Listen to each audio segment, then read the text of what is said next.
Sucio Talk. Oh, that was too loud. Sucio Talk, you punk ass bitches.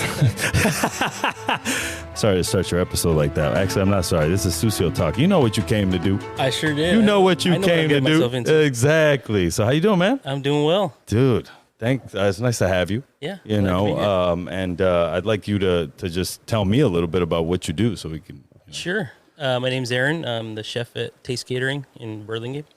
Mm-hmm. We're a full-service off-premise caterer, so I run operations there out of the shop. Mm-hmm. We do events of all sizes, up to 5,000 is probably our max. Mm-hmm. At all the venues, mostly in the city, but we're mobile. We go anywhere and everywhere. Calistoga. Yeah. We've done events like Salinas, stuff like that. Mm-hmm. Stockton. All right, cool. Go ahead.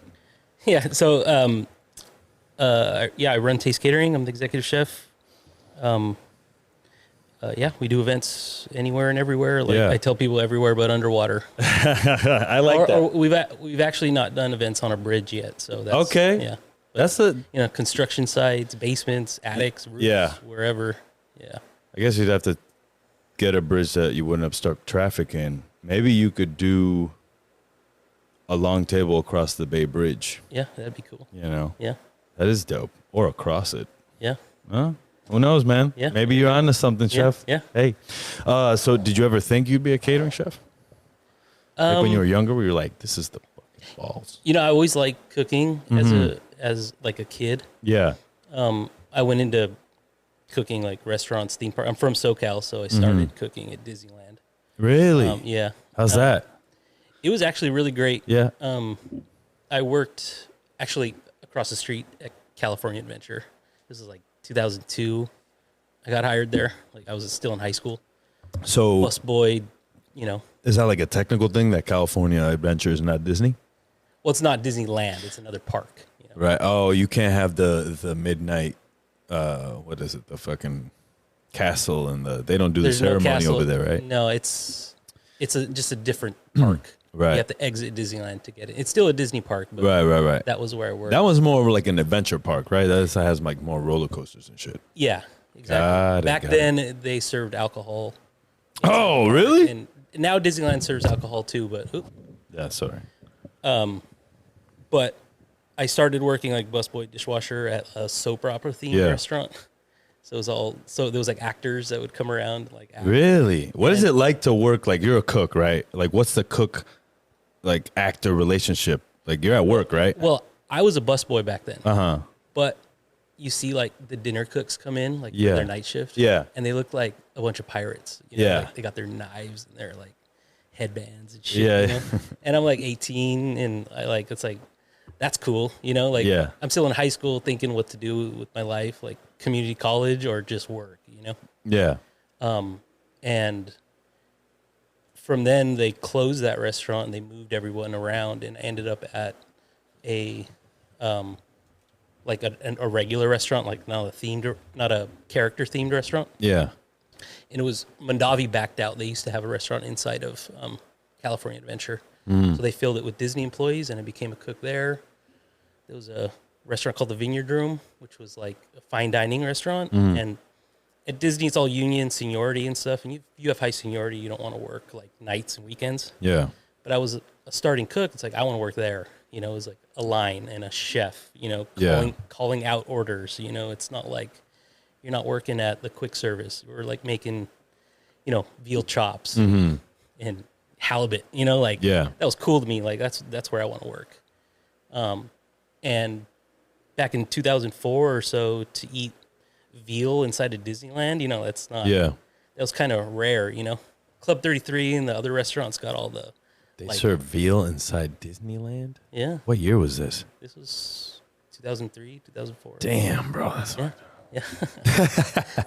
They were a fucked up company back then. Yeah, but we had it was like a real restaurant, you know, like you're kind of in a bubble when you work for Disney inside the parks. Yeah. Like it's not a real restaurant, but I had a great chef at the time. She was the first executive chef, first female executive chef on Disney property. Really? It was all female chefs in that restaurant.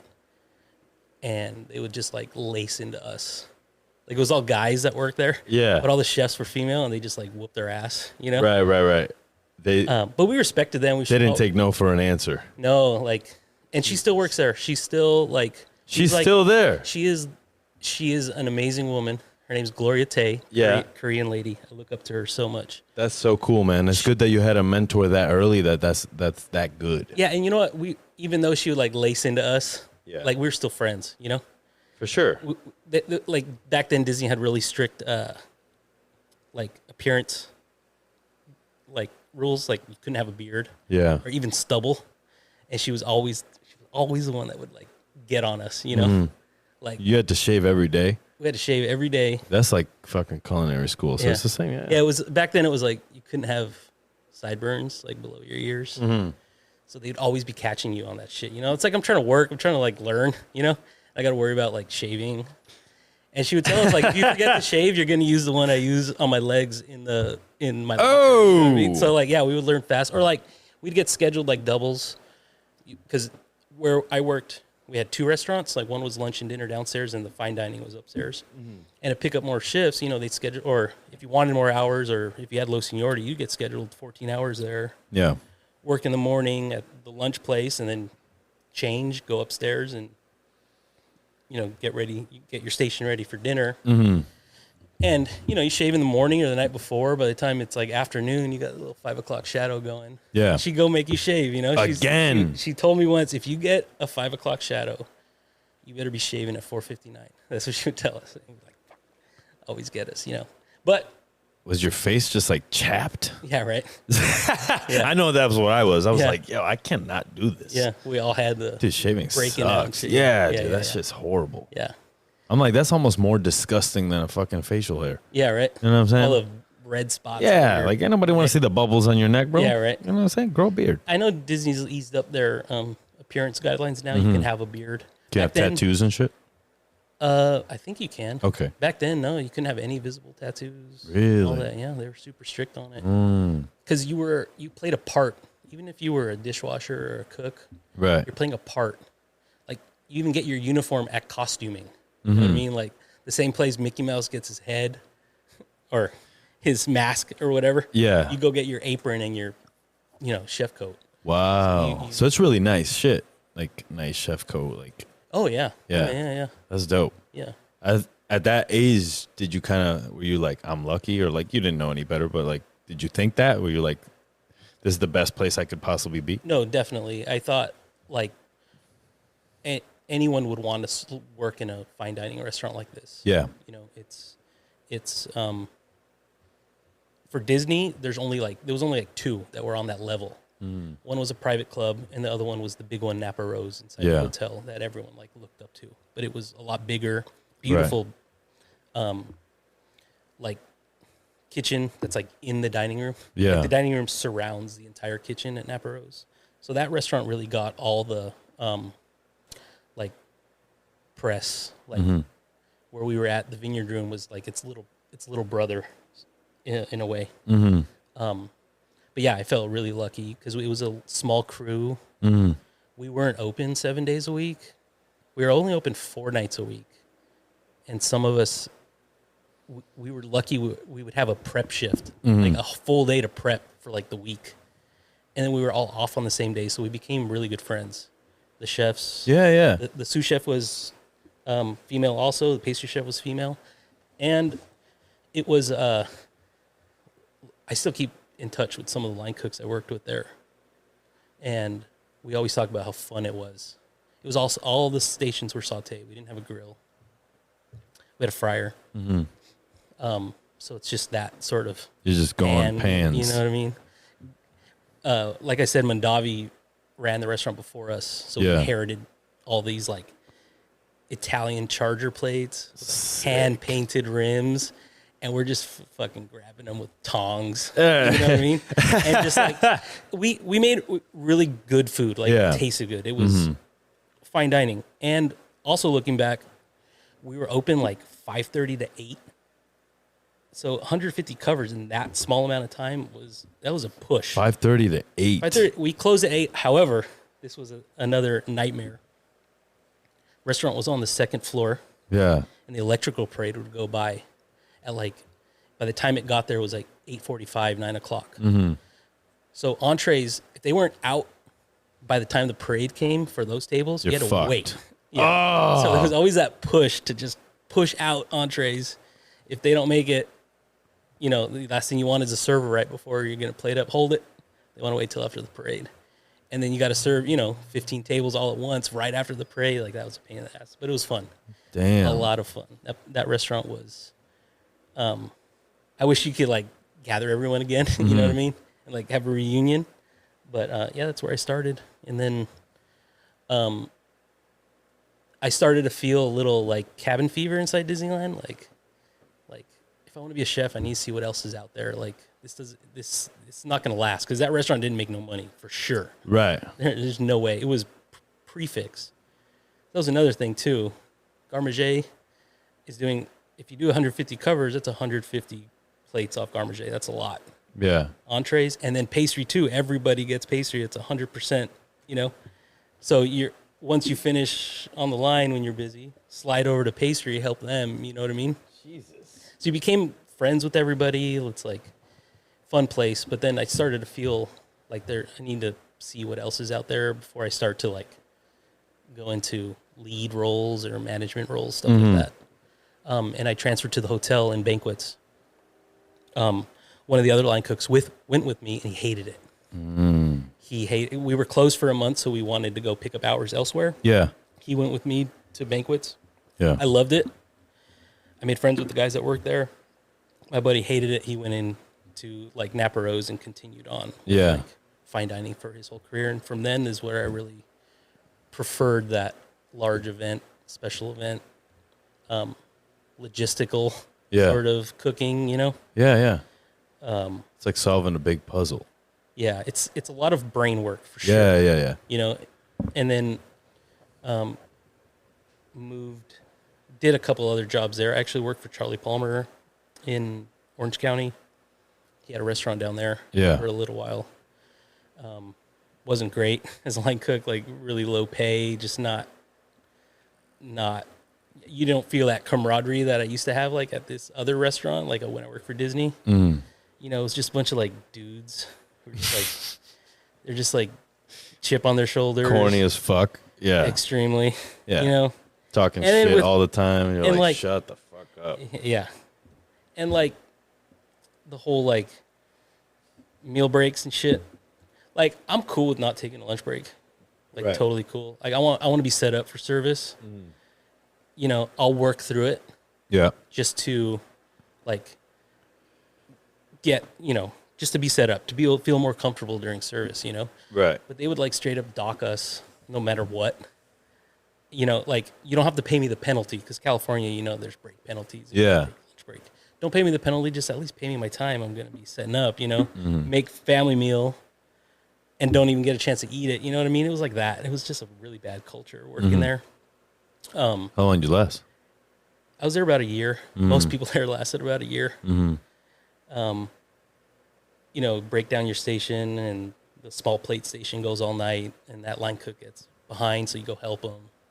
You're off the clock helping them. Sous chef comes in with a wine glass with his friends out in the bar. Hey, Cheech, that was always my nickname. Hey, you off the clock? Yeah, I did come off the clock. Yeah. Okay, cool. And he goes back to hang out with his friends. Sous chef's not even going to jump in. You know what I mean? To help small plate station when they're behind. So I kind of fine dining's not for me. I can do it, or at least I thought I could do it, but I wanted to see what else is out there. Took an opportunity to move up here, moved to Napa where my brother was living. All right. And then started working at a hotel back in a fine dining restaurant. But there was opportunities there, so I'm I'll stick it out here. Where at? Carneros Inn. Oh, Carneros. Yeah. So what's the restaurant there called? So there's three. There's Farm, which is a big fine dining restaurant. Yeah. There's Boonfly Cafe, which is a Dude, roadside diner. Fucking donuts. Yeah, right. Yeah. And then there's a guests only poolside restaurant. Yeah. But I worked at Farm, working there. Cool. Who was the hierarchy there? Who was the chef at the time? What was going on? So the chef at Farm was another corny dude. It was like a guy. I love the Kristen Davison. I don't know if you knew her. She was the pastry chef there for a little bit. Okay. But super sweet lady. I was there in 2010. I got you. Long Yeah. time ago. So it was a while back. Yeah. The chef at the time, he was like, he did like 11 months at like French Laundry. Yeah. Like cutting cheese or something before he worked there. Mm-hmm. And his sous chef was really good though. His sous chef was like a great cook. You know, you work with him mostly, and the chef just called out tickets and like yelled at you for no reason, you know, right? Stuff like that. Because he staged at the French Laundry. I think he was a bona fide employee, but I don't know if he was like. He got fired. Perhaps. Who yeah, knows? I think who knows? He probably did. Who knows? He wasn't. Did. Where is he now? Singapore or something. I don't know. Wow. They called him. So, I'm Latino, but yeah. I know everyone has nicknames like you have. Right. Yeah. Everyone gets them. His nickname was El Peinado, like just the coiffed. El Peinado. El Peinado. He's just like perfect hair. You talking about Howard Coe right now? No, his I mean, he had beautiful hair. Yeah. And he's in, I believe he's in Singapore. That's why I was like, hey, he's my boy, so we could clown him. It's no. I don't think this guy's anybody's boy. Right. I don't think he's got a no fucking dirtbag. Well, he's over there in Singapore, doing it. He did because I go in with the utmost respect. Yeah, of course. But when I kind of realized, like, oh yeah, this guy it's not all there. I remember specifically spilling some fleur de sel into like a bain marie. Yeah. Like we had like a bain marie that was flush with the table with tools in it, right? Mm-hmm. Like for service. Yeah.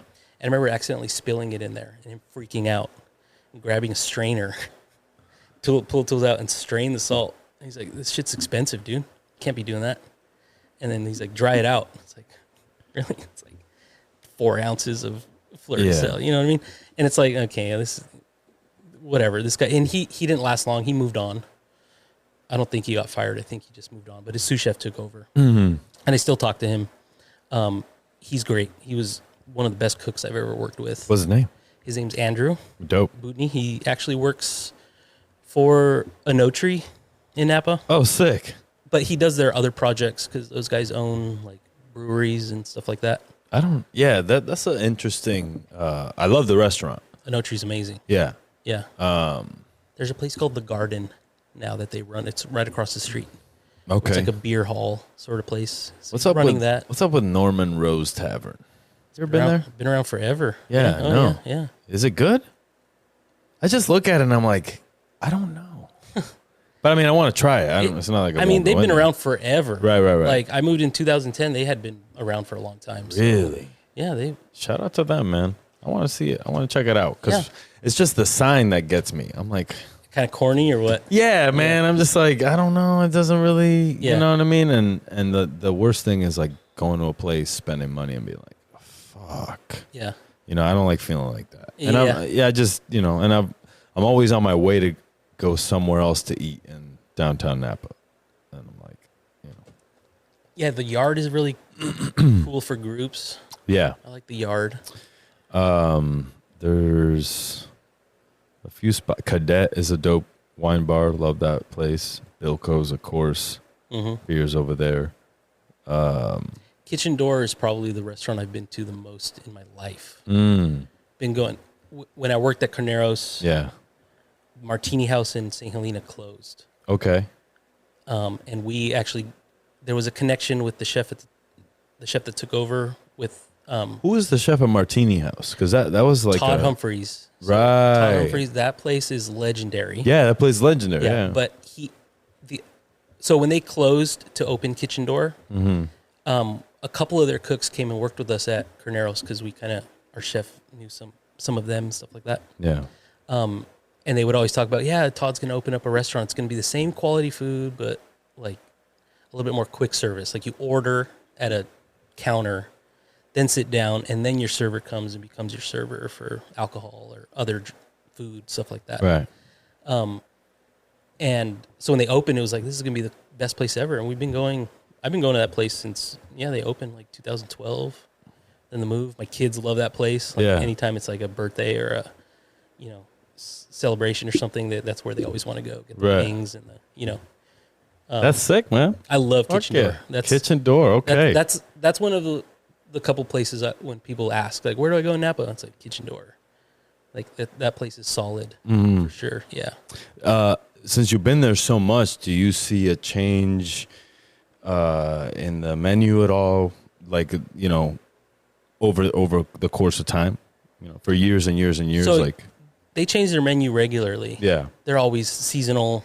It's like approachable. I think their concept is like global comfort food. Yeah.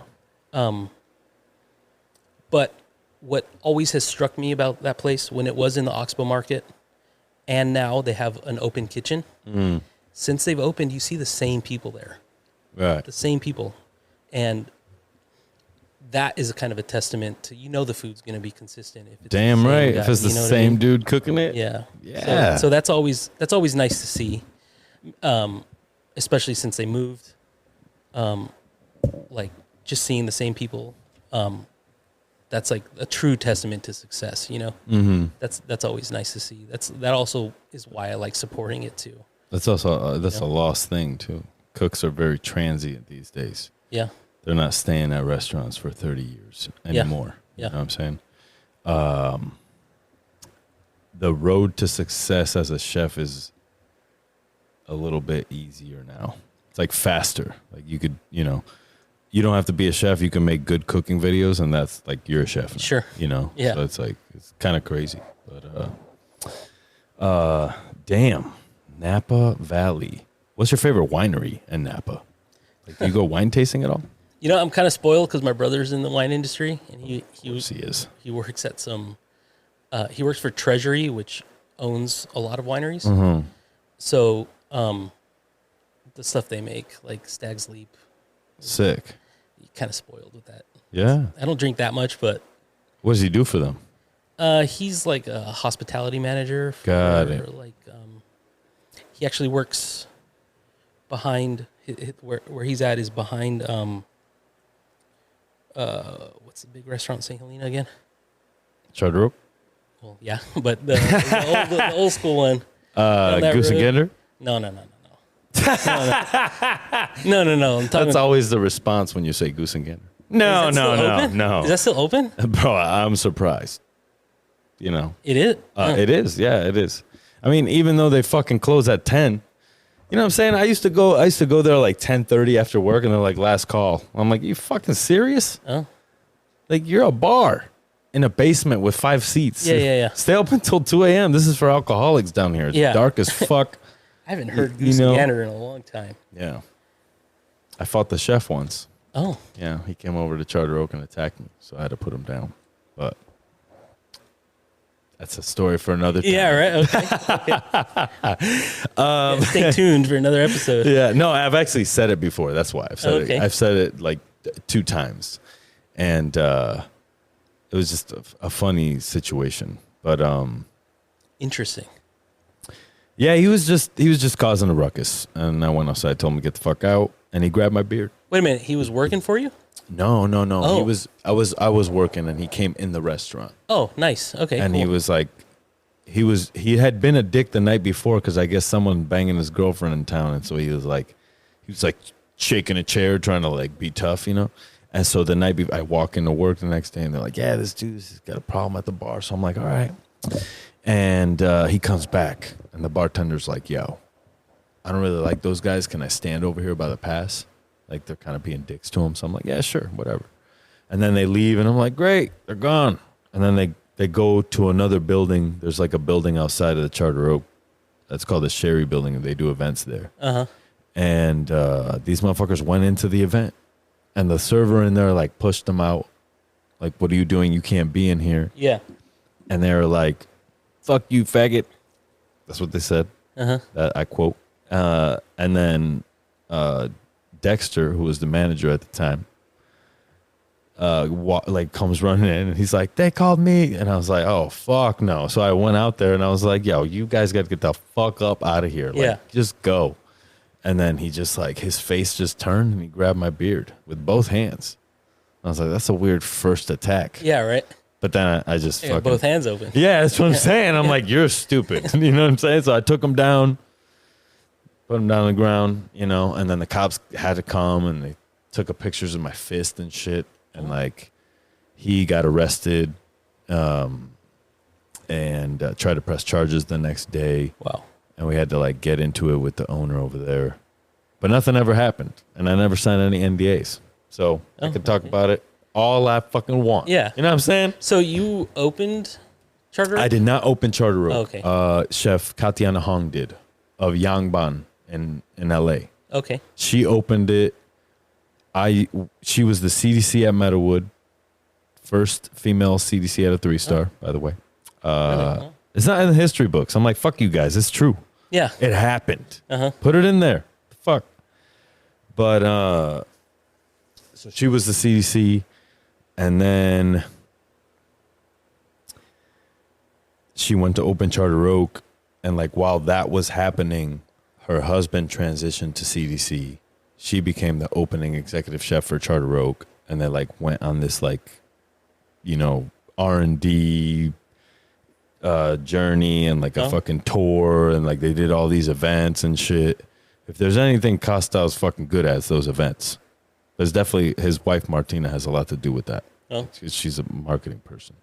But like, you know, he was hustling, and yeah, they did the thing over there. They opened the spot, and then I went over there like 2 years after it opened. It opened in 2017. Oh, okay. Yeah. And then, I was chef there for the one active year, and then fucking COVID came. Gotcha. Yeah. But I was chef during COVID too. Oh. Don't they have I haven't been there, but don't they have the yurts?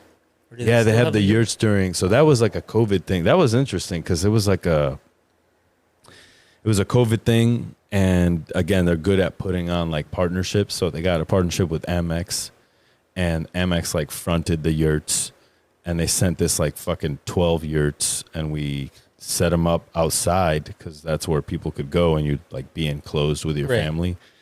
And we would do the dinners. It was like us, Canless, and like probably like 12 other restaurants that did it. It was like a full activation. Resi fucking shouted it out like to try to get people back. Like restaurants are back, you know? And it was cool, man. It was like really dope. We got to put together like now I get to do tasting menus like at Charter Oak. Like because you're sitting in a yurt, you're not just going to like order a fucking burger and bounce. You know what I mean? It's going to be like the experience. So we got to get back into like fine dining a little bit. Right? You're at Charter Oak, so you're still like doing the casual thing. But we're doing to go, which is a fucking lesson. Because like if you're a chef and you've never done to go, I mean, everyone probably did during 2020. Right. That shit is difficult. Right. You always forget something. Right. You know, and it's like, does anyone do this like 100% successfully? Like we're going to get into this later, but is all catering this difficult? Like logistics, like there's like in the day to day, there's always just stuff that comes up, and it's never ending. And it's always like, am I ever going to do an event where it's like no issues? You know? Yeah, never. Exactly. Never. And I'm like, why the fuck am I doing this? Because every grain of salt has to be accounted for and loaded onto a truck. Yeah. You know, we it's hard because, you know, I'm a cook, I'm a chef, but working in catering, you're a material handler, you're a moving company. We set up a house in a day, break it down and do it again tomorrow, right? So there's always something, you know, but we have systems in place, software that we created that accounts for all that, shopping lists, all that good stuff. But luckily the people I work with are pros. Like they are. My offsite chefs that execute events, take out events, are on-site managers. They are 100% professionals. Like they've seen it all. So it's kind of, you have to make sure that they have every tool available to make sure that they can succeed, and make sure they're the food is taken to that to that point where it's not, the quality is not going to degrade before they get to site to finish it. We don't roll with hot food. Yeah. Obviously, like all of our kitchens are set up on site, on premise, wherever. You don't cater the food. You bring the raw food and cook it there. Well, it's not raw, but it's taken. Right. Your mise en place is taken to as far as it can. Got you. So you're not like there's two different caterings, I guess is what I'm saying. Like there's the kind of hospital catering where we're going to fucking heat the chicken and the rice and put it in the warmer, bring it out, put it on a plate and send it. Yeah. Then there's the full service mark catering. The steaks. Exactly. Put them in the sheet pan, wrap them, we'll finish them in the oven there kind of shit. Exactly. So that's what we do. We're full service off premise. So all the venues we work at, we have to set up remote kitchens. There's power involved. There's floor plans and designers and all that stuff involved. So the food is very important. Obviously, this event, everyone's got to eat. Right. But there's also timeline, other things going on, themes to match, and it all just kind of comes together on the plate at the last final moment to serve, on the 50th floor of a building, or like I said, like a construction site or something. So there's always something that happens. So all you can do is be prepared and be ready. So when that does happen, it doesn't affect the event as a whole. Right. So even though we have a gala for 400 people or something, really we need to make sure the client is the one that's the most impressed, because we want the next day for them to book for next year. So it's nerve-wracking because, if food goes out cold, they're not going to want to book again with us. There's other caterers around us, and that's, $100,000 revenue for one party or more sometimes. So, but I also trust my crew. I'm very level-headed. We do pretty large events that are pretty, a lot of stuff going on, like Academy of Sciences, big venues like that for big clients. Spend a lot of money for holiday parties, Is the Academy of Sciences set up for events like that? Like loading dock, they got to, right? Yeah. There's ways to do it. Yeah. Is there places that are surprisingly difficult where you're like, bro, I thought they'd have this shit. A lot. So a lot of times when they say, "Oh, we have a kitchen," don't worry about it. it's. I know exactly. Yeah. Even homes. Yeah. Like we do events in private homes. It's almost always easier for us to set up a kitchen in the garage. For sure. Yeah. Because then you can cook. You spread out a little bit. Yeah. For sure. You're not in front of everybody. Stuff like that. But Academy Science is nice because you could set up on both sides.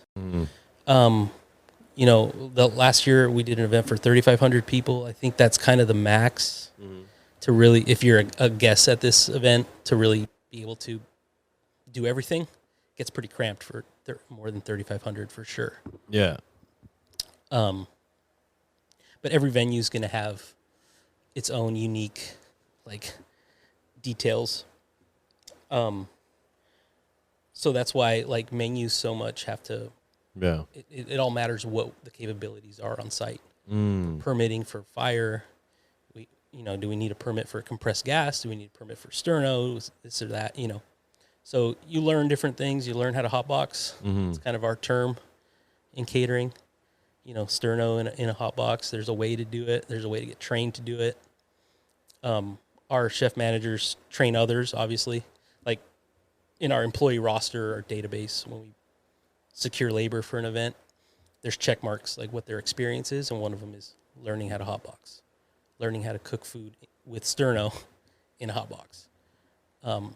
Explain that a little bit more. Like, what do you sous vide in there, basically? No, you're rewarming, cooking. Yeah. Our guys can cook filet with sterno in a hotbox on a sheet pan. What? Yeah. So there's a way to do it. There's a way to do it. Whoa. You can't just have any hot box. You need to have a special. So a speed rack with a door is what we call hot boxes. Oh, Yeah. got you. Because Yeah. I mean, like, I'm talking, the fucking plastic ones that are like, No. with the door handle and shit. You're talking about the Crest rugged core. fucking crest cores. Yeah. Although there's some that they don't make anymore. Why? I don't know. Like the best ones that are used for cooking Yeah. are a certain dimension that don't work as well. Like the other ones just don't work as well. So there's hot boxes that are a little bit deeper, and they have a channel in the back, so the sheet pan doesn't touch the back, and you can close the door all the way, so you get the heat coming up from behind it. Basically, it's 5 sterno on a sheet pan. Yeah. Go 5 levels up.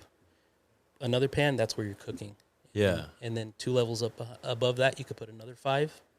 So you can get it really hot. Like how hot? You get them 300 degrees. You could cook whole tenderloins and What? oh yeah, With sternos? yeah, How buddy. long does that last? That like So gel sterno lasts an hour. uh In fact, I have a surprise for you. I knew we were going to get on this topic. Oh, what do we got here? So this is a book that I'm gifting to you. Oh, It's called really? Hot Box. Okay. Can you hold it right here? Hot box. So in these brothers, they wrote this book. I think it was released in like 2019 because I saw them at a catering conference. Yeah. They went undercover into the catering industry. This is the catering industry's Kitchen Confidential. No way. Although they didn't like start off in this industry, Yeah. like Bourdain did in Kitchen Confidential. Right. But they went undercover and to see what it's all about. They worked for like high-end caterers in New York. They worked in the prep kitchen. They did like the Way East Hampton events, and there's a chapter where they worked at a rental company, which is one of the craziest companies you can imagine working for. Yeah. Guys like Standard, Bright, these guys. Working for a company like that, I cannot imagine what it's like to work at a rental company. Yeah. It sounds like one of the hardest. Like It is hard. thousands of chairs, right? A client, if you don't have enough black chairs, what do? You Right. You paint the pink ones. Right. And, stuff like that. So that's for you. Crazy. If you ever get around to it. And Damn. there's an article, there's a chapter in there that you learn how to hotbox. Okay. This is written by brothers, but in the book there's another set of brothers who are kind of they work for many catering companies. Yeah. Like a lot of my employees specifically, they work for other caterers. Mm-hmm. They're all kind of like, what is it? The Ronin samurai, like no master, right? Yeah. Because if you work off at the events, it's kind of a part-time job. You get booked weeks, months in advance. Can you work this day? Okay, here's your call time. Like as you get closer, so they're able to work for many catering companies. Yeah. So in this book, they're like supposed to be the best hotboxers in New York, Really? and they go to an event with like this big time chef, and a lot of these great chefs who run great restaurants, they don't know how to do it the catering way. No. Yeah, there's a way to do good food catering, Yeah. but not all food you can do catering. You just can't do everything. Everything the way you want to do it. Right. So, they insist on renting 7 full convection ovens and all the other warmers and stovetops and stuff. And just like always, something happens, ovens don't work. So these guys, there's a story how these guys step in. It's like, chef, you want to call 1-800-HOTBOX? We got you, and they get it done. Because some places there's just no room. Yeah. To the kitchen for an event space, or these like bona fide event spaces like in the city. Yeah. Sometimes the kitchen area is an afterthought. There's no place for it. It doesn't matter. Figure it out. Got you. We have Holy fucking shit, dude. yeah. Damn, you could saute fucking anything on there. You could cook do anything. How about, yeah. Anything. Sure. Pans and shit too. I mean, yeah. Fuck. Blowing my mind right now. That's crazy. Yeah. Because we have electric half sheet convection ovens, stuff like that. But hotboxing is really the way to go. You could finish fish in it, anything, as long as the timing's right, you know. Yeah. And our guys know how to hotbox. And that's really crazy. the key, because you don't have the luxury of having a full kitchen with you at all times, you know. It'd be nice, but you know, and it's like, okay, do we invest in like a trailer? Yeah. Like a No. but it's nowhere one near, event, or it's nowhere near. Like, it's not going to work at every venue. You know, there's no space for it. There's an outdoor venue in San Mateo we do a lot of work at, and that has its own issues. You know, they don't allow dollies on their cobblestone. What? So we have to have air tires stuff to truck across and lay down masonite. Air tires? Like a wagon. Oh, okay, got Yeah, you. like a wagon with, like, like inflatable not tires. not the fucking okay. I usually my first move is get the cart, put the off road wheels on it. Yeah. That's what I call them, the off roaders. I want to be able to take this shit on the grass if I need to. Yeah, that's what for that venue specifically. We have a set of equipment that we have to use. Yeah. A lot of rules, a lot of logistics to think about on top of the food. But that's kind of the fun part of the job. Is luckily I have a great team. Like I said, the production chefs that work in the shop are great. You're talking about like employee turnover. I have 2 employees that have been with the company longer than the current owners have owned it. So two of my guys have been with the company. Taste has been in business for 35 years, and they've been there just about as long. Wow. So those guys, and I try to nurture them, right? Like when we come up with new things, like, oh, Alfredo already knows how to do these bread rolls. Let's tweak it to do this or something, you know? You got to be able to utilize everybody, every hand, you know? So I have a great team. They could see problems coming from a mile away usually. So we always try to, you know, one luxury we have in catering is time. Like, we have time to plan, time to look ahead and not like rest on our laurels or remember what happened last time with this venue or this equipment or this truck or this employee, whatever.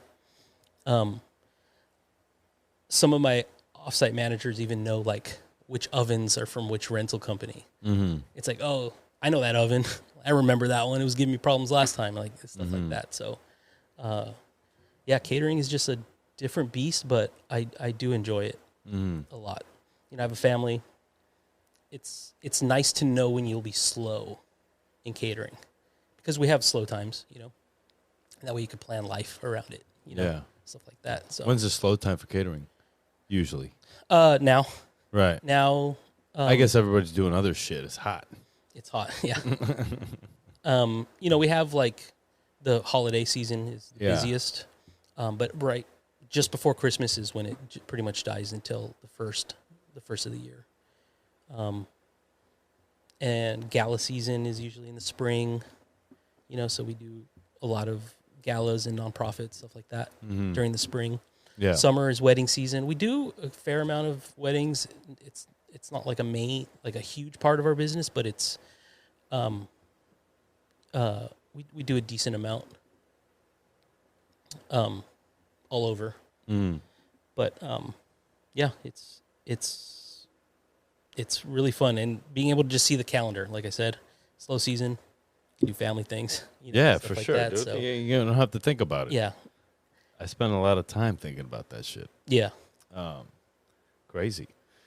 So we went right into the catering thing, but you work at anywhere before that? Where did we leave for your actually, I was at Carneros Inn for a while. I bounced around there. I worked the line. Yeah. I started doing banquets, special events. Obviously, like doing that. Worked at the guest only restaurant, which was fine. And then I made a good friend. He was a dishwasher. Yeah. And as I already had banquet experience, you know, he didn't even know how to crack eggs, and started to bring him under my wing, you know, learning stuff. Meanwhile, he has a second job, like most of them do, at the Girl in the Fig in Sonoma. And he was kind of like the guy behind the guy who kind of got their whole charcuterie program off the ground. So he's getting experience at Girl in the Fig. He's also getting like cooking experience at Carneros. And we worked a few years together, and he told me that there was a position for their banquet event chefs for Girl in the Fig. And so I kind of followed him, you know. I kind of brought him under my wing, that kind of went under his wing a little bit at Girl in the Fig. That's a great company to work for. We did some cool stuff, a lot of weddings. Yeah. A lot of weddings. Sonoma County, the restrictions are a little bit looser than like Napa or other counties where you can do weddings. You can do wedding anywhere you want in the Sonoma County. Really? Napa County has special permitting, stuff like that. So a lot of the tasting rooms in Sonoma can close down in the afternoon. You could have a wedding there. Dope. Napa, you can't. So why not? I think agricultural licenses or something in Napa. Like Napa is a bona fide agricultural county or something. It's all about like traffic and like people coming in and out of town, you know, stuff like that. Right. You can have a wedding on private property in Napa if it's for your direct family, like once a year or something like that. Mm-hmm. Unless you have special permitting. So like the event spaces like Krug, stuff like that, is going to have weddings every weekend or multiple weddings. Got it. But just any old tasting room in Sonoma could close down. And is it hard to get those permits? And is there just like a liquor license? Is there a number of them? Or is it... So the company I work for now has a bona fide catering liquor license, and there's not very many of them. A lot of caterers partner with other liquor companies that's what they do, or bartending companies, which we do if it's for a really large event. We'll just contract out bartending, but we have a full liquor license, so we can operate anywhere. You also cater the alcohol. Yeah. God damn. Do you have any part in that, or is there like a counterpart? Yeah, because there's always the fresh product that like bars need. Oh, They're like a bar pack out. So obviously kitchen has that, and the chef manager is in charge of packing that out for the bar, stuff like that. But we have a beverage director, and she does all that. Like if a client wants something special, you know, they talk to her, or she shoots out ideas. Mm-hmm. You know, anything she needs made, kitchen will make it, stuff like that. Got it. Okay, that's dope. Yeah, that's dope. And how long were you there? Well, Girl in the Fig, I was there for about a year. Okay, and then the chef I worked for at Carneros, who was the executive chef, he left to work for Taste. And then he kind of he started working for Taste when it was at its absolute busiest. And this was back when it was still in Bayview in the city. And we worked together before, and he just texted me. He's like, look, I need help in the shop. You want to come out, like sous chef, production sous chef, and paid really well. So I'm like, yeah, sure. You know, we'll carpool. He was living in Napa, like up Browns Valley Road, and he'd pick me up in AC, and we'd go down. And worked there for a while. We moved to Millbrae, which was tough. Yeah. Moving a whole catering company to Millbrae was really tough. Yeah, that's crazy. He ended up leaving, and then I got all this experience kind of working from the inside out, you know. And he was a restaurant hotel chef. Maybe catering wasn't for him. Yeah. But I started to just love it. So I got promoted to be exec after a year or so being there. Yeah. What year was this?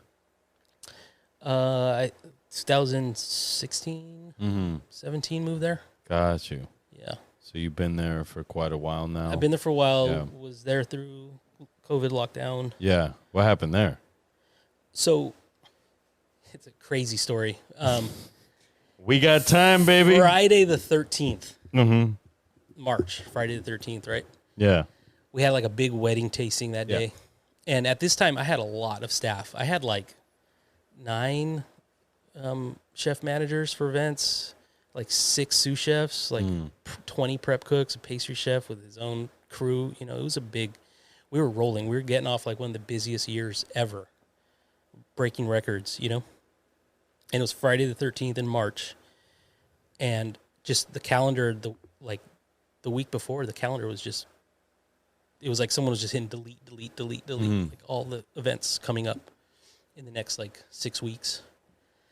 And we got word like we have to just lay everybody off. Like, don't come back Monday. You know, this was a Friday. Like, until we know what's going on, but we have no business. If we have no business, no one can work. So our offsite chefs, if there's no events, they get canceled. They don't work. Mm-hmm. But we had so many full-time cooks in house, like they're used to full-time plus. They would work a lot of OT when we're busy, and they're used to it. Nothing. And kind of laid everyone off furloughed, right? Friday. Over the weekend, we got some kind of like idea. One of the salespeople had an idea to start to get funding from our clients to make food for people who need it, because now all these people are out of jobs. People need food. Like, how can we help? Because there's a lot of nonprofit soup kitchens, food like outreach to like serve the community, right? Yeah. But a lot of them just can't do the volume that we could. So by like the next Wednesday, we had already had funding to start and a need, because that's the thing. You can be ready to cook for people, but if there's no line for someone to accept it, you have to have that ready, right? So we get the funding to employ some of our staff again, use that money to not make a profit, like everything's, all the paperwork is very transparent. Yeah. Right. And it was probably like by Wednesday or Thursday of the next week, we were serving 1,000 meals a day, and we did that for like 100 days straight. Damn. But our thing was that they were family meals, and we were able to find agencies in the city that would find families that needed meals, right? So there were meals for like 4 or 5 people, but we would make like 300 a day, and it was a rotating menu. We were able to employ our staff. We've also have always had a relationship with Meals on Wheels, San Francisco. We do their gala every year, and we were able. Their operation doesn't stop because they feed homebound people who are ill or old, right? Who couldn't otherwise cook for themselves or go shopping. Yeah. We've always had a relationship with them, and their need went way up. So a lot of our employees were able to go work for them. Oh, dope. So we didn't lose very many staff at all. We lost a couple that liked working there when we got back to regular business. So that's really what sustained us. We started this initiative called Hospitality Helps, where, we would cook food for families and people who needed it. And luckily, we found the need and we found the funding. It was mostly through all of our clients. Wow. Yeah. And how long before you guys opened back up? Like, what was the first event? Like, when events could happen? Oh, geez. It wasn't a toggle switch. It was like a dimmer. Like, it came and went, you know what I mean? Yeah. I cannot remember. I don't know if we did any in 2020. Yeah. One of our big clients have always had like a family Christmas party. Yeah. And I think we did something for them then. But it was, probably a good 9 months. At least, it was probably 2021 when it started up again, really. That's crazy. So when you guys, what is the cutoff for event inquiry? Like 48 hours, or what do you, like, will you guys bust out a party in 24 hours? That's tough. It depends what it is. It depends what money's involved too. Right. Because sometimes it's just not worth it. Right. But if somebody like straight up, like, so for example, we have 2 big parties tomorrow and Sunday. Yeah. That really didn't get confirmed till Tuesday of this week, and that's pushing it. That's pretty tough. And there's been a lot of changes up until today. Yeah. We threw together a setup shift to go set up, and there's some wrenches that have been thrown, but nothing that we haven't seen before. Right. It's for like a third-party client from like overseas. Yeah. They're doing something for Sale GP, which is this weekend. But yeah, it really depends what the money is and what we have available. But generally, we know all details a week out, like to the day, a week out. Like if we don't have every detail, then there's some problems because we have multiple events in a day after day after day. So all those details have to be. How many like loading docks, trucks, like square footage of the property you guys use? We have a 13,000 square foot facility, Yeah. Burlingame. So, right after COVID, where our shop was, we built it. I say we as the company, the owners. We built a full kitchen into this huge warehouse. That was a 19,000 square feet. It was a Chinese newspaper. Yeah. One floor with a deck height loading dock. And something happened. I don't know, but we had to move because that area was going to be developed. And we're like, shit, we've only been here like 3 years or less, and we built it from scratch, Right. Where are we going to go? And at first we had like 3 months to move, and then we had 6 months to move, and we pushed it again to a year. Yeah. Still didn't have a place. I had been looking, actually looked on Treasure Island. Dope. We were just talking about that. that. Yeah, we were just talking about that. Yeah. We almost looked into, there is a food truck commissary on Treasure Island where you said you see the food truck car wash. They had that there. It was wild. So they were just starting out. If we're talking about the same Yeah, we group, definitely are. They were just starting out. That's where I got this booth. And okay, I was like, we can rent this whole place. We'll take it all. Because their thing is like, a food truck rents it for like 4 hours, 3 times a week. And I said, we will rent it all 24 hours a day, 7 days a week, but we need a spot. Like, the bulldozer's coming in like 3 months. Yeah. Like, can we just wedge ourselves in here? And then, so that they were owned by this like trio of contractors. Yeah. All Irish. Like a general contractor and 2 electrician general contractors. Right. Big companies. They own the place, and that was their concept, was to build this place and then rent it out. It was another part of their company. They run a lot of stuff on Treasure Island. Right.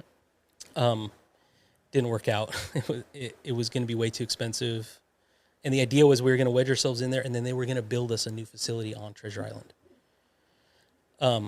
We worked out a lot of details, but then we got on the Zoom call. It felt like you're sitting down with the mob, Right, Irish lawyer, talking, and I'm there with the owner. Like, I don't know what the fuck I'm doing. I'm just like the chef, but the kitchen is the most important part, so I got to be there, right? Didn't work out. A month before the bulldozer's coming, we still didn't have a place to move. And it was really nerve-wracking. Luckily, the first place I had looked at the year before was a mile away, right down the road, and it was a Japanese airline caterer that had gone out of business because he had one contract, and that was with Japan Air at a SFO. Oh, wow. That company did 2 flights a day from SFO to Tokyo every day for like 40 years or something. They started in the city. He also had like a edamame processing line in the warehouse. Yeah. But when I first saw it, but it already had a kitchen. That was the thing. It already had a kitchen on the first floor. They had a small kitchen on the second floor. All kinds of space. Catering shop, you really need flow. Like, where do you unload dirty trucks? Where do you load ready trucks? Yeah. You need all that. It had the flow built in, and it became available. We signed a 1-month lease. We sent all of our guys there, moved all his shit out of the way, moved all our stuff in. We were operational. It was like we were landing a plane and taking a plane off at the same time, That's crazy. Because we're doing events out of 201 Adrian right down the road, and then now we're doing events out of both, and then we shut down 201 Adrian. Now this one, got to make it work. Yeah. Were there ever times where you're cooking in 2 kitchens for one event? No. That would have been a disaster. Yeah, sure. right. Because we have a system. There's a system for prep packing an event. Yeah. It's all color coded and all that stuff. So, we got to stay organized, because if one thing's missing, Yeah. How big is your team? So our prep kitchen is kind of the smallest it's ever been. We have 8 prep cooks. I have 2 production sous chefs that kind of work staggered. We have a pastry chef, and she has a team of 2. And that's production. And then I have I have a purchaser, a logistical sous chef, where she does mostly hiring, training. That's good to have. I feel like there's people that want to be close to the kitchen, but they don't want to be line cooks.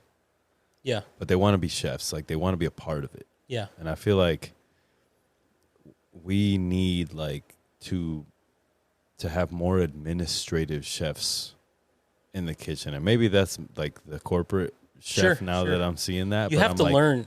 If you want to have your own business, you for have sure to learn everything. Yeah, and I'm like, you know what I want to do? I just want to cook the food, right? So I'd rather hire people to do dumbass shit like the ordering and the whatever. Yeah.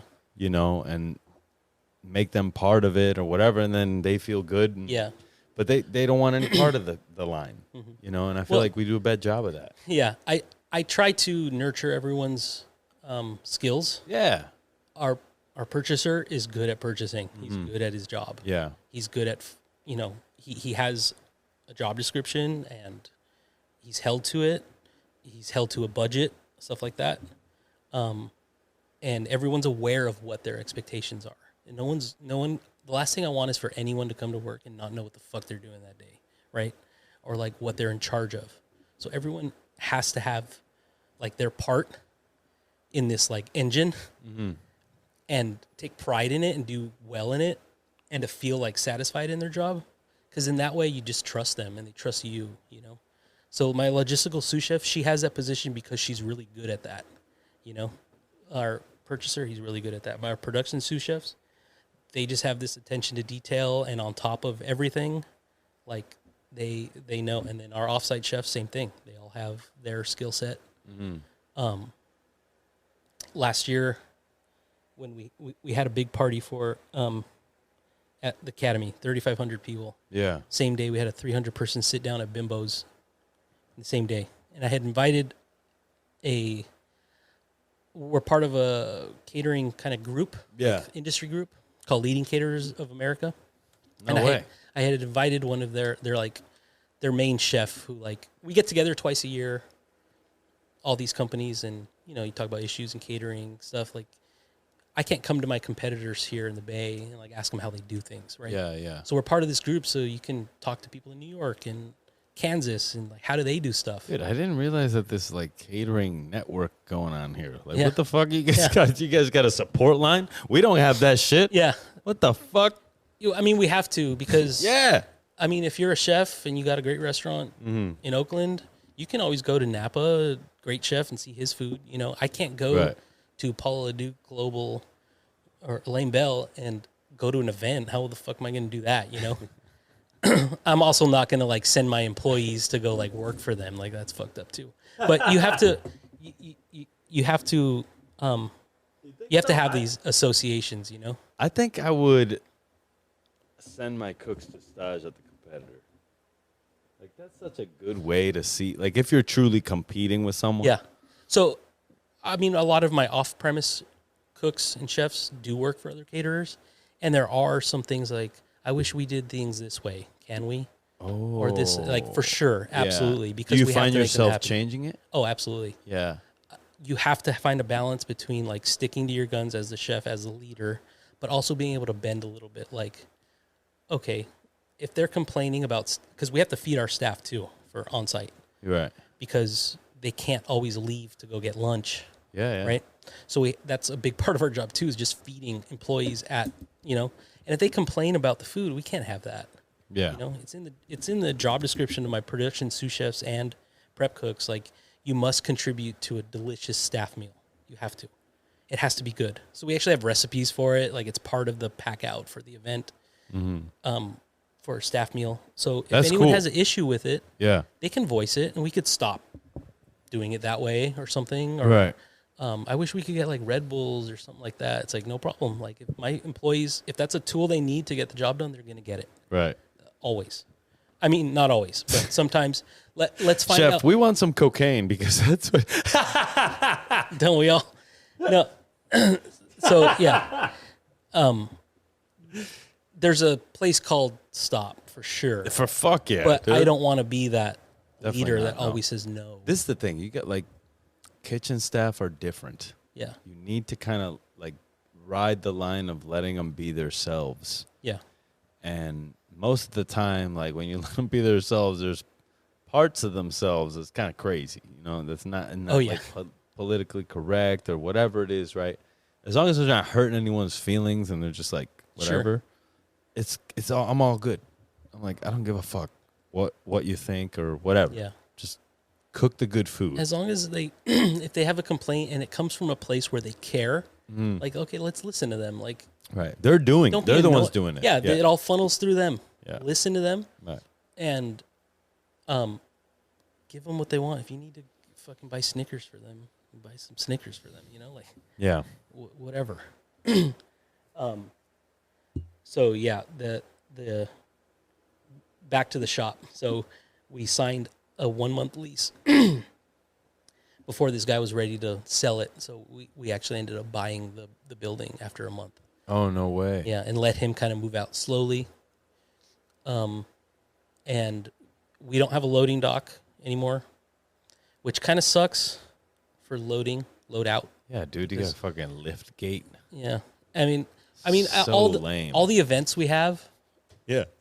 there's no loading docks there either. So you know what they should do is I don't want a lift gate. Well, it'll be like the same contraption, but more like a spinning thing, like when you're walking at the fucking airport. yeah. But for some way that you could like lock it on and you just like wheel it and it takes it by itself and like, Yeah, right. you know what I'm saying? Yeah. Something like, I'm like, how are we innovating so much shit? But the culinary industry never innovates on time. We're always so fucking behind. Like all of our systems, like I'm sure you have a computer system that you guys use that you're like, what year is this? Yeah. You know, and you're like, why is this like this? Yeah. And that is so wild. But we need to fucking step up. You guys use AI for anything? Just on your smartphone, you know. Yeah. Sometimes it helps to like write an email that's not, you know. Pissed. Yeah, or just. I will do that too. I'll write an it's- angry email and then say, make this nice. Yeah. And Or professional. more concise or something. Right. Yeah, there's that, or like just like general ideas, like a theme or something, or like a stupid clever name for like a dish or something like that. But our software is like proprietary, like we made it, and we're always changing it. Which is no nice. way. Yeah, like the food.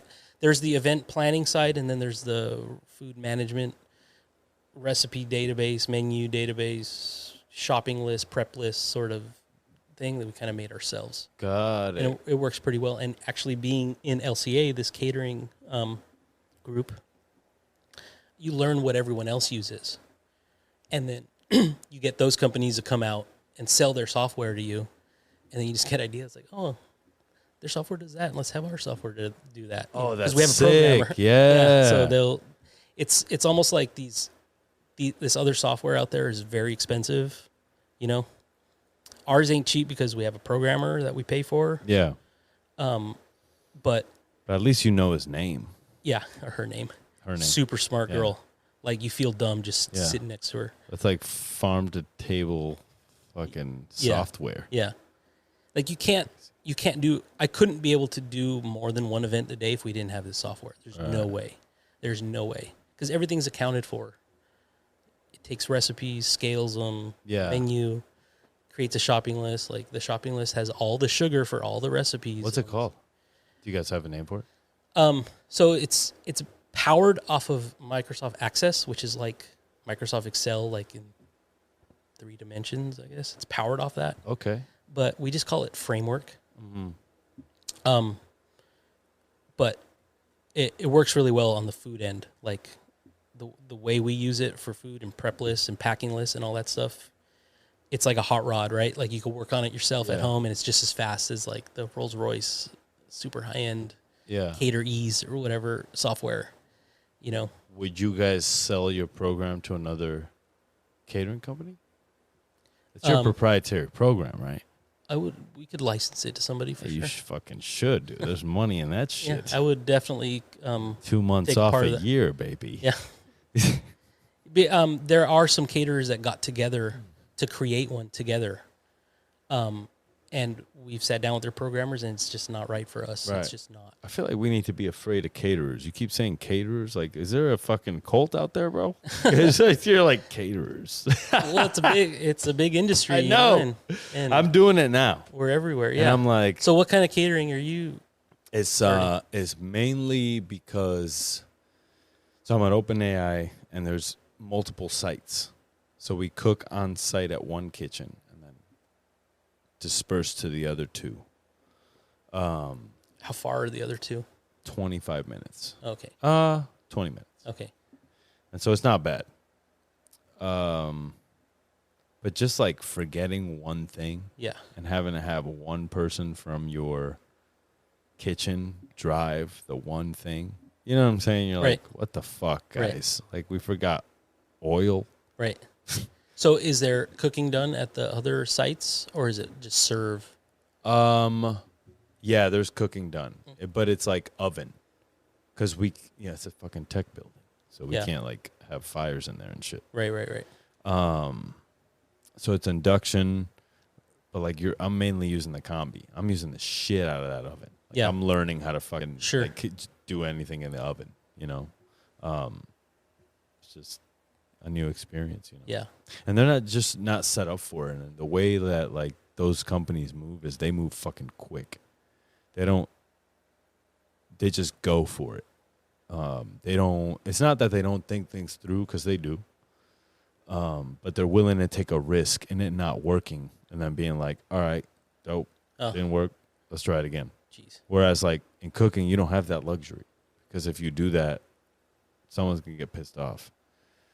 When we had new dishes at Meadowwood, we just did it throughout our menu. We didn't like replace a course. We just like added one, sent it out. Okay, did they like it? We'll do 4 today. We'll do 6 tomorrow. 8. Okay, now it's on the menu. And you get some like dry runs with it. Because that's another thing too with catering. I realized like not only can you not just do anything in like cooking, but like your staff doesn't necessarily. There's a huge departure from how the staff thinks and how the chef thinks. Or a restaurant, like everyone's sort of similarly thinking, because you're just feeding the people right in front of you. Yeah. But you're thinking about some shit that's like super far off from what the breakfast cook is thinking about. Right. You know? And so that added layer of mystery and fucking adventure is really interesting. Yeah. But when you drop the ball, I feel like at a restaurant you can make it like, oh, don't worry. You know, we'll be fine. But like, I remember one of my chefs, we used to do events at Charter Oak, and she was like, don't ever fuck up anybody's wedding. And I was like, that's real. Yeah. You know, like, imagine that the food sucks at the wedding. Like, I've been to some weddings where the food sucks. Yeah. And I'm not going to say that, like, Yeah. it is what it is. But I'm a chef, so it's like easy for me to be like, yeah, but they tried their hardest, whatever. Right. But I could just imagine people being like, fuck all of this. Food and timing at a wedding are very important. Yeah. The timing. Sandbag, man. Yeah. So when we do wedding tastings, I always go out and consult the couples. Yeah. And they want to do this, that. Sometimes it's like, you guys like, are doing a little bit too much. Yeah. Like what you want to do, we're going to make it great. It's going to be amazing. But like, you guys are going to want to dance. Like, you don't need to have a 6-course tasting menu at your wedding. No one's going to dance. You know what I mean? So like, let's talk about this. We could still, you guys are foodies, I get it, but like, let's do this or that, or like we'll add on a late night sort of thing. But yeah, I went at a job I used to work for once. The dinner just started late for no one's reason other than the venues, because it's like the reception is up on a hill in a greenhouse, or the ceremony's up on a hill in a meadow, and then they have to walk across to the greenhouse, and then they have to take a mini coach bus down to the barn to start cocktail hour, and the bartenders have to move from there to the new bar. Yeah. Dinner just started late. We did it as quick as we can, but they had no time to dance. And it wasn't anyone's fault but the venues, and they weren't happy, you know? You got to get your freak on your wedding, you know? That can't happen. So yeah, as long as the food has to be delicious, has to be seasoned well, served at the temperature it's supposed to be served at, and you're gonna get there because it's gonna taste good. You know, we're taste catering, for Christ's sake. It's got to taste good, right? Definitely. And what we try to just strive on is like professional. We know what the fuck we're doing. We can just make it happen, make the whole event cohesive and fun. Because we're catering and event planning, so we do everything. Oh, the design of the you, event. everything. We have a design department. You know what? That helps because half the time it's a fucking problem because you're talking to 2 different companies that have 2 different ideas. The event planner will come in and be like, look here, you need to do this. And you're like, we can't do that. But really the answer is never no. So you just have to figure out a way to do it. But with people that you work with all the time, you're like, that doesn't make sense. And they're like, all right, cool. Yeah. How about this? You know? Yeah. And, fire department needs to know the layout. They need to know where your station's going to be. Where's the cutoff on that? Like the fire station having a no shit. Like, is it a certain amount of people? If it's within a week, I know it's very hard to get a fire permit going. If it's within a week, for sure. When do you need a fire permit? It depends on the venue. It depends what their occupancy rules are. Right. Oh, so the amount of people has something to do with it. The occupancy of the building itself. Oh, okay. But usually the venue operators know in advance, like before, because you can rent, a venue and not cook in it. Like you could just have like a breakdancing competition or something, and you don't need to pull a fire permit for that.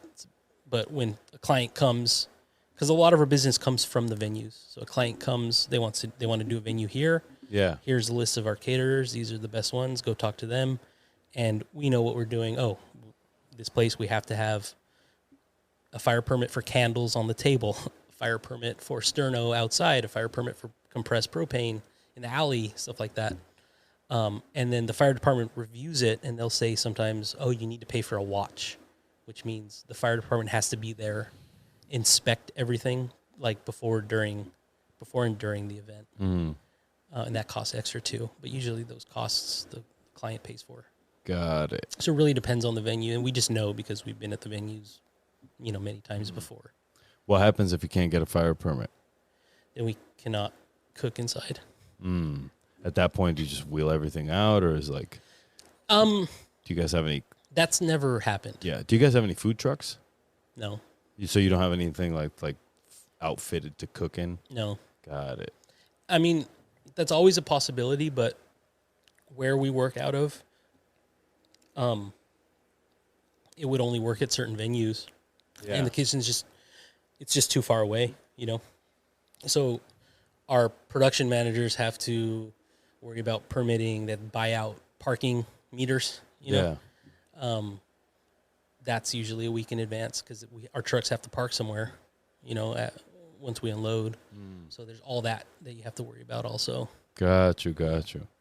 Damn, that's crazy. There has been times where the fire department will come by and check like a propane line and it's leaking, and they'll say stop, and it's like change it out and then we're good. That's what they're for. But for them. Yeah, we have our own soapy water that our cooks and managers know to check the lines. We have gas meter or gas detectors, stuff like that too. That if there is an issue, usually if there's a leak, you smell it anyways. But yeah, we're always on top of that. Like the piers, doing an event on a pier, they're super strict on fire because there's only one way off the pier, and if that's blocked with a fire, everybody, it's not good. So jump in the fucking water. I mean, no one's dying at the event. They're just getting wet. It's pretty cold, and some of these people are pretty old that we have at our events. Bro, I'll be like, as the chef, it's your responsibility to throw them over. Yeah, we do the Meals on Wheels Gala every year at Fort Mason. Yeah. And that's a super cool event because we're kind of like behind the scenes coordinator of it all. And chefs from all around the city come, and they do, some of them will do a station during the cocktail hour, and then we'll do a 4-course dinner. This year was for 500 people. Yeah. And I think each chef, I think there was 16 restaurants. Each chef would do 100 covers per course. So we have to coordinate all this with the chefs. They donate their day because it's on a Sunday. They donate or get all the product donated that they're going to serve, and we have everything there ready for them. All the tables, all the equipment they request, towels, squeeze bottles, everything they need is there. So that's a pretty fun event, but the pier did catch on fire 2 years ago. Yeah. Because we have charcoal grills for some of the chefs that... You set it on fire? The charcoal grill set it on fire. But we have, like, our staff is there assisting the chefs. Yeah, like, yeah. They're not doing... We don't do any of the food other than dessert at night or at the end of the event. But we have, like, a dedicated chef manager that is there to make sure nothing lights on fire, but it did, and he put it out. Like, he hung over the edge, and he's pretty much saved the day, you know? Crazy. Yeah. Got to be ready for everything. Yeah, for sure. Yeah. Do you guys try to incorporate any popular food, like, out at restaurants that you see anywhere? You're like, oh, I really saw this. I think it'd be a good dish. Like, are you guys always adding new dishes to your repertoire? You know, we're always R&Ding stuff that's around. But a lot of the R&D comes from, like, client requests. Like, we really like this food here. Okay. Can you somehow... So that's interesting, then. That's good. Yeah. Can you somehow do something like it? Or, you know, it's a bride and groom, and they come from two different cultures, and they want something that's during the cocktail reception of their wedding that kind of marries the two cultures together, stuff like that. Right. That's dope. And then a lot of the nonprofits and galas have themes. So that's always a challenge, too, is like, oh, the theme this year is like fairy tale or something. What can we do? And that makes it fun, obviously. Yeah. But it's hard to have, like, a set menu. Like, this is a set menu, sell it. Because a lot of times the client's like, that's nice, can you do this instead? You know? Yeah, for sure. So almost every Sometimes I'm like, yo, bro, don't ask me. Just tell me what you want, and I'll cook it. That's how it is. Like, most of our events are pretty much custom. We have our repertoire, and it's like an inquiry comes in and a client is looking for a certain thing, and our salespeople know what to send them, like stuff we've done before, obviously. But a lot of times, like, no, we're looking more to have it like this or that, and then comes back to me, and then we figure it out, and it's no events are alike ever. They're all different, especially weddings. How do you carry over extra ingredients and like just stuff, right? Because you accumulate shit. You know, we're pretty good at.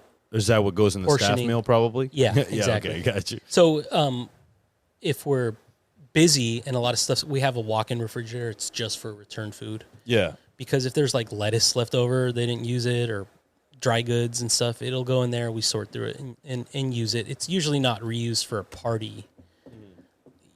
You know, like filet that comes back from an event is not going to be used another day. The chef managers know.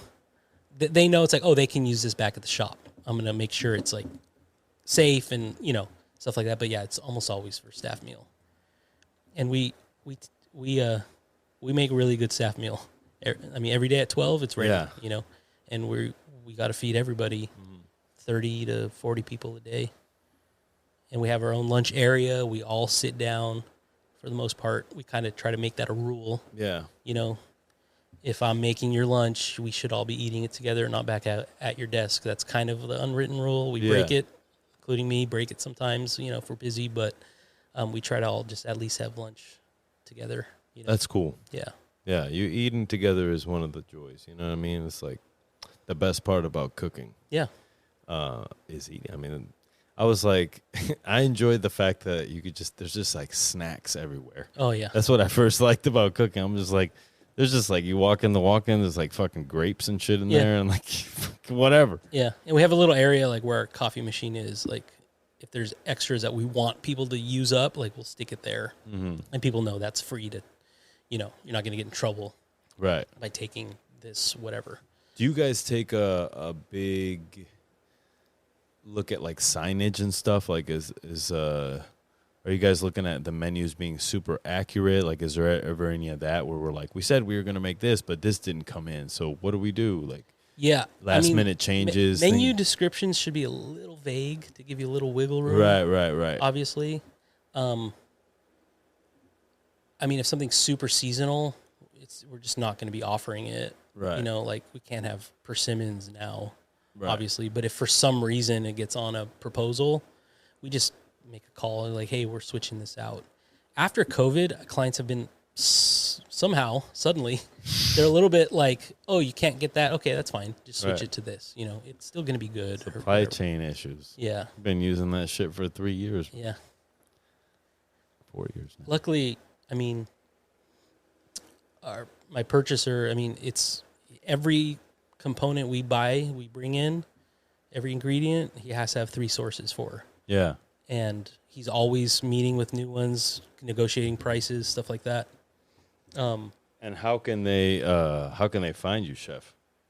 Do a little commercial for your company right now. Just tastecatering.com. Tastecatering.com, baby. Yeah, they're there. And just make an inquiry right on there. Hit the button that says "Let's Party" and make an inquiry. Wow, Chef, that's cool. That's cool. Do you see yourself being here forever at this spot? Like, this is where you're at? Or are you planning on moving out of California or maybe starting your own catering company? I will sync with California. Got you. My family's here. You know, I have 3 kids. We've already set roots. Yeah, it's all good, bro. You know, I like where we live. It's kind of a smaller town outside the city, a little tiny bit rural. American Canyon's dope. It's a little rural, a little suburban, you know, working class. I like it because you know everybody, you know. Right. I go to Walmart, you run into people, you know. I like that. My wife gets bothered by that. Yeah. She doesn't like running into people she knows. Really? Because she does all the volunteering and all the PTA stuff. She knows everybody, but sometimes she just wants to be able to not see people she knows out. But I like it, you know. So, I really love this company. I really believe in this company. I really do truly love coming to work every day. Like, our building is super cool. If you're ever in the area, I'd love a tour, bro. and it's 12 o'clock, come and have lunch. Okay, dope. Yeah. Staff meal. Yeah. And I see myself staying, riding it till the wheels fall off for sure. Fuck yeah. You know, I don't know if there'll be ownership talks in the next few years. I don't know. We'll see. There should be. What the fuck? This is, I don't know what kind of negotiations we'd have to have. Yeah. But it really is a great company. And really, you know, I try to give all my employees all the tools they need to do the job because this is not an easy job. But I also get all the tools I need from my, you know, ownership and that group to do the job, the tools I need to do the job also. So, yeah, I do like this company. The commute is brutal, especially lately. But, you know, the personal life I can get out of it and, you know, the stuff we do, I do enjoy it a lot. Yeah. Challenges, stuff like that. So, yeah. That's dope, man. How'd you hear about this show? Yeah. You know, I think I followed you, like, you know, like everybody follows Metalwood and the 12 Days of Christmas and all that shit. Yeah. You know, and I don't know, I think maybe I saw you and followed you Gotcha. somehow. I don't know, and then you started doing this. I always wonder, like, you know. And then, so I also, it's kind of a part of it, but like when I worked at Carneros, I actually worked with Jeff Davis from Burdell. Oh shit! No way. Briefly at Carneros Yeah. a long time ago, and I've always followed each other. Yeah. Not talk or know each other well. And I visited him once when he was at the, what's it called, the Lazy Bear Bar. Yeah. Oh, ¿cómo se llama? Penny Roma. Yeah, Penny Roma. No, place in the Mission. Penny Roma, bro. The guy from Lazy Bear. Yeah, David Barsley. Yeah. He had a bar. He has like a cocktail bar. That wasn't the name. I'm pretty sure. No. They had the patty melt. The patty melt and that stuff, and like all the non-alcoholic cocktails and stuff. Are you talking about Automat? No, that was the burger spot. Yeah, that was Burger Spot Bakery. That was good. And that's on the tip of my tongue, the name of that place. But I remember visiting him once because we were going to do an event with Lazy Bear in 2020. Yeah. For the 100th anniversary of Golden Gate Park, or what was it? Golden Gate Park? I can't remember what it was for. Mm-hmm. So we went like a R&D dinner at Lazy Bear, but I'm like, I'm going to go to the other spot first, like to be the only one. I can't remember the fucking name. cocktail bar, but I knew Geoff there, and he was really great when I went. And then I saw he was on this show too. That was kind of cool. He seems to be doing really. He's been on twice, man. Oh, really? Dude, he's on the fucking Michelin Guide now. Oh, really? They just announced it. Yeah, he's on Michelin Guide. So he goes to the awards, and then they. Really? Yeah, and then they basically they either give him a Bib Gourmand or a star. Oh. Yeah. Oh, it's like that. Oh, all right. It's like that, baby. He's about to be Michelin star, Geoff Davey. Oh, yeah. We worked briefly together at Farm under the same chef. There you go, bro. Yeah, he was a good guy. We didn't get too many like good line cooks right off the bat. I remember him being really good. Yeah, dude, he's dope. He's dope. He's a really good natural cook and leader, and he's that's good. Doing good things over there at Burdell. Shout out to him. Yeah. Man, congratulations. I mean, I've seen it go full circle because I met him when he had his pop up. We did the show. He got his restaurant. He got James Beer Dominations and shit, and now he's fucking. Yeah. Yeah. So he's fucking. It's his time in the hot sun. Yeah, right. So. Good for him. Yeah, man. I haven't been there, but I'd love to go one day. Fucking let's go, bro. Yeah, right. You know what I mean? Bring the family. We'll all go. It's a family restaurant. Oh, good. Yeah, it really is. Yeah. It looks like grandma. Yeah. Like inside. It's beautiful. Beautiful. Really cool. Really cool. Yeah, man. Thanks for making the trip. I really appreciate it.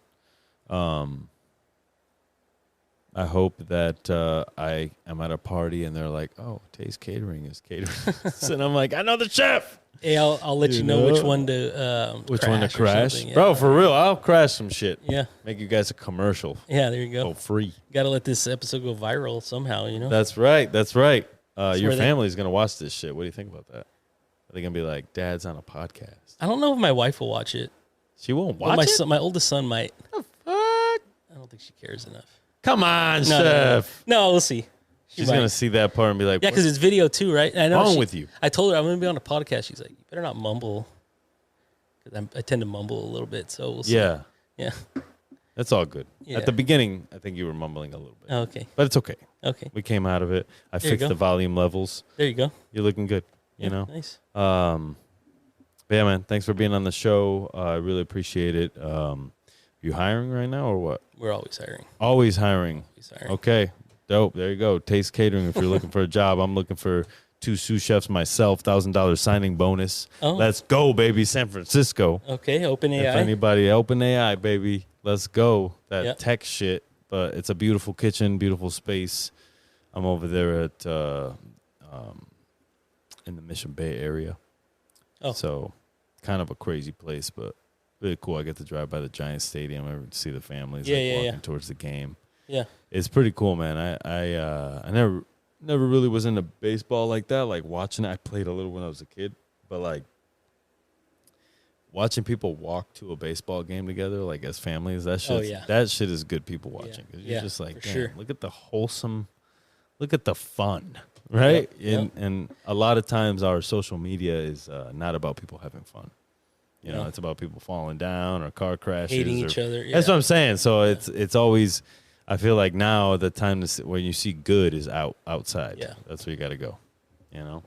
Sucio Talk podcast. This one is coming out this Monday. And then I got fucking 4 podcasts next week. One on Sunday. Sunday with Eduardo Lara Spiritu and his wife. And fucking chef of Charlie Palmer Steakhouse in Napa. Oh, okay. Yeah. So doing a little Napa round inadvertently. There you go. I didn't know you spent the time in Napa. Yeah. So, you know what I mean? Sucio Talk, check it out, suciotalk.com.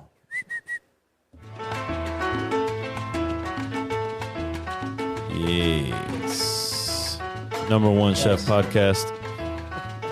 Number 2 chef podcast is Chef's PSA. Andre Natera. Check him out. But really, I'm number 1. All right, peace out, everyone. Right on.